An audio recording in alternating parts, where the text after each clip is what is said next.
ओम नमः शिवाय। हर हर महादेव। भगवान शिव शंकर माँ पार्वती से पंचाक्षर मंत्र की महिमा बताते हुए कहते हैं, यदि कोई सदाचार से हीन है, पतित है, अंत्यज है, उसका उद्धार करने के लिए पंचाक्षर से बढ़ के कोई दूसरा उपाय नहीं है।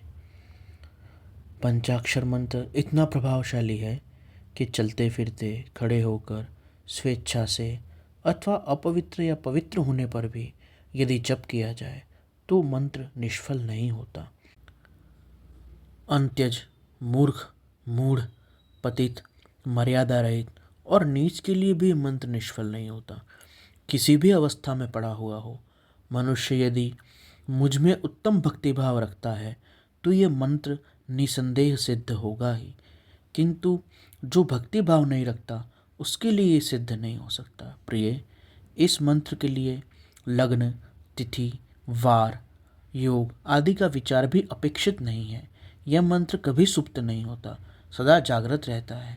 यह महामंत्र किसी का शत्रु नहीं होता, यह सुसिद्ध, सिद्ध अथवा साध्य ही रहता है।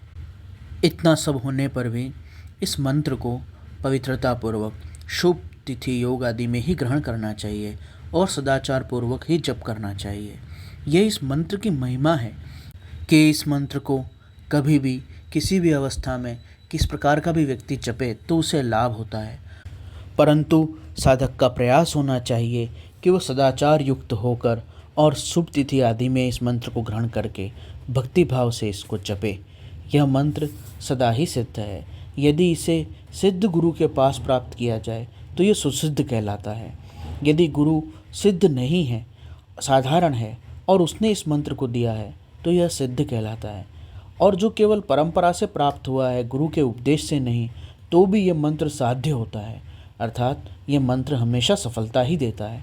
जो मुझ में, मंत्र में और गुरु में अतिशय श्रद्धा रखने वाला है, उसको मिला हुआ यह मंत्र गुरु के द्वारा साधित हो अथवा असाधित, यह सिद्ध होकर रहता है, इसमें संशय नहीं।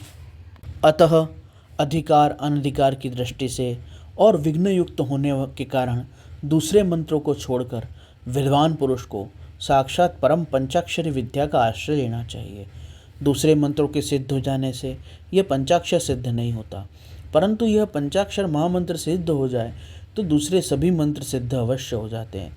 हे महेश्वरी, जैसे अन्य देवताओं के प्राप्त होने पर मैं भगवान शिव स्वयं प्राप्त नहीं होता, परंतु मेरे प्राप्त हो जाने पर वह सभी देवता प्राप्त हो जाते हैं।